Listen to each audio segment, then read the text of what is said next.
আপনি কি রাশিয়া আসার চিন্তা ভাবনা করতেছেন কিন্তু কনফিউজ আছেন কোন ভিসায় আসবেন, স্টুডেন্ট ভিসায় নাকি ওয়ার্ক ভিসা? আসসালামু আলাইকুম, ওয়েলকাম টু মাই ভিডিও। তো আজকে আমি আলোচনা করব রাশিয়াতে কোন ভিসা আপনার জন্য ভালো হবে, এবং আপনার যদি কোনো কনফিউশন থাকে তাহলে আপনি কনফিউশন দূর করতে পারবেন আজকের ভিডিওটি যদি সম্পূর্ণ দেখেন। তো রাশিয়াতে মূলত দুইটি ভিসায় আপনি আসতে পারবেন, স্টুডেন্ট ভিসায় এবং ওয়ার্ক পারমিট। তো এই দুইটি ভিসারই সুবিধা অসুবিধা, নেগেটিভ পজিটিভ দুইটা দিকই আমি তুলে ধরার চেষ্টা করবো আজকের ভিডিওতে। তো ভিডিওটি না টেনে সম্পূর্ণ দেখার অনুরোধ রইল। আর আমি ফাহিম, রাশিয়ার বর্নের শহর থেকে আমি এখানে ব্যাচেলর করতেছি।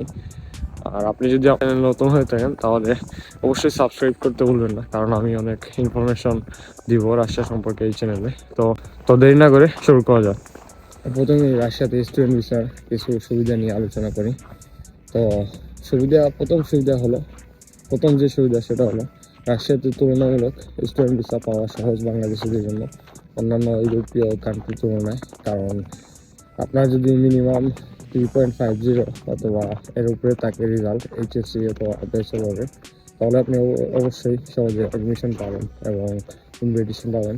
আর তুলনামূলক আপনার কষ্ট কম, টিউশন ফি এভরিথিং মিলে আর কি। তো এটা হলো প্রথম পজিটিভ সাইন আপনার জন্য। আর অবশ্যই আপনি এখানে আসার পর পার্ট টাইম সুযোগ সুবিধা আছে কাজ করার। অবশ্যই আপনি এখানে আসার পর পার্ট টাইম কাজ করতে পারবেন। তো পার্ট টাইম কাজের সুযোগ রয়েছে, আপনি বিভিন্ন ধরনের রেস্টুরেন্ট, তারপর ডেলিভারি, ওয়্যার হাউস, তারপর আরও বিভিন্ন ধরনের শপে আপনি জব করতে পারবেন। ওভারঅল আপনি এখানে বিভিন্ন ধরনের কাজ করতে পারবেন আর কি, আপনি যদি স্টুডেন্ট বিষয়ে আসেন।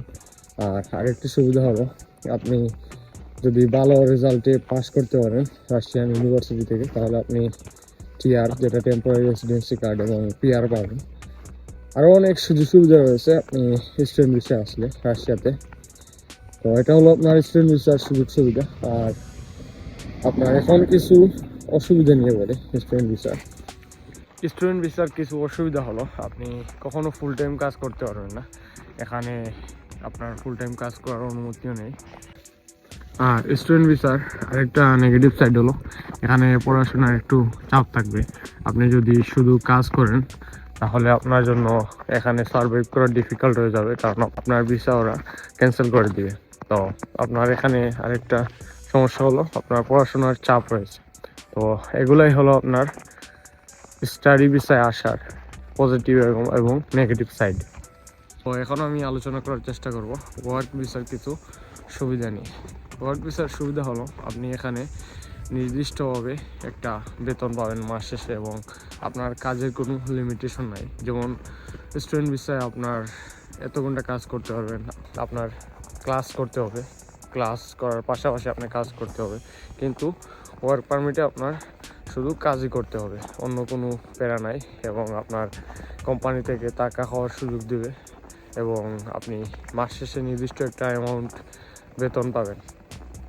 অ্যান্ড অবশ্যই কোম্পানি থেকে আপনার সব ডকুমেন্টস, এখানে লিগালি থাকার সব ধরনের ডকুমেন্টস দেবে, এবং আপনি এখানে লং টাইম স্টে করতে পারবেন। অ্যান্ড আপনি যদি রাশিয়ান ভাষা পারেন এবং নির্দিষ্ট একটা বিষয়ে আপনি স্কিল্ড হন, তাহলে আপনি দূর ভবিষ্যতে আপনি এখানে সেটেল হওয়ারও সুযোগ রয়েছে। তো এটা হলো আপনার ওয়ার্ক পারমিটের সুবিধা, আপনি একটা কোম্পানির আন্ডারে থাকবেন, আপনি ভিসার কোনো টেনশন করতে হবে না। আপনি আর যে ভিসা আছে ওইটা কোম্পানি থেকে আপনার এক্সটেনশন করে দিবে প্রত্যেক বছর। কিন্তু স্টুডেন্ট ভিসায় আপনার এটা হয় না, আপনি টিউশন ফি দেওয়ার পর নিজেই আবেদন করতে হয়, নিজেই সব কিছু ম্যানেজ করতে হয়। যদিও ইউনিভার্সিটি আপনাকে হেল্প করে, কিন্তু নিজের একটা প্যাশন নিতে হয়। সেক্ষেত্রে আপনার ওয়ার্কে এটা আপনার নাই, আপনি কোম্পানির সাহায্যে সব কিছু করতে হবে, কোম্পানি আপনাকে হেল্প করবে। ওয়ার্ক পারমিটে আরেকটা সুবিধা হলো যেহেতু আপনার পড়াশোনার কোনো মেন্টালি প্রেশার নাই, তো এখানে আপনি মেন্টালি ফ্রি থাকতে পারবেন এবং কাজ করে আপনি একটা মেন্টাল স্যাটিসফ্যাকশন পাবেন। তো এইগুলো হলো আপনার ওয়ার্ক পারমিটের সুযোগ সুবিধা। এখন কিছু অসুবিধা নিয়ে বলবো। ওয়ার্ক পারমিটে কিছু অসুবিধা হলো আপনার ওয়ার্কের যে পারমিট আছে এটা একটু ম্যানেজ করা কঠিন, আপনি অথেন্টিক লোক খুঁজে বের করতে হবে, তারপর ওরা আপনাকে ওয়ার্ক পারমিট ম্যানেজ করে দিতে হবে, ওরা আপনাকে ওয়ার্ক পারমিট ম্যানেজ করে দিবে।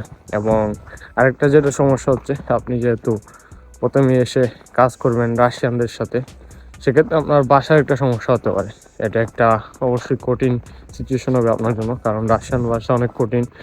আপনাকে কি করতে বলবে আপনি যদি না বুঝেন, তাহলে এটা ওয়ার্ক প্লেসে আপনার জন্য একটি সমস্যা। অ্যান্ড আরও যে সমস্যা হচ্ছে, আপনি এখানে আসার পর যদি স্কিল না হন, তাহলে আপনার কাজ করতে সমস্যা হবে। আপনি বুঝবেন না কি কাজ করতে হবে না করতে হবে, কীভাবে কাজ করতে হবে। ওয়ার্ক পারমিটের আরেকটা অসুবিধা হলো, আপনার শুরুর দিকে খরচ একটু বেশি হবে। যেমন বিভিন্ন ধরনের মেডিকেল পেপারস এবং আরও অনেক বিষয়াদি আছে, এগুলোতে আপনার একটা ভালো অ্যামাউন্টের টাকা খরচ হবে।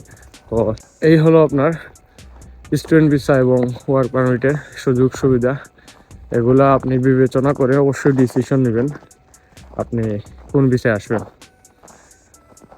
অ্যান্ড আমি আরেকটা সাজেশন দেবো, আপনি যদি আপনার বয়স যদি 30-এর নিচে হয়, তাহলে আপনি স্টুডেন্ট ভিসায় আসতে পারেন। কারণ আপনি যদি ভালোভাবে এখানে পড়াশোনা করেন, তাহলে আপনার ভবিষ্যৎ অবশ্যই এখানে ভালো হওয়ার সম্ভাবনা আছে। বাট অবশ্যই আপনাকে হার্ডওয়ার্কার হতে হবে, হার্ডওয়ার্ক ছাড়া এখানে স্টে করা সম্ভব না।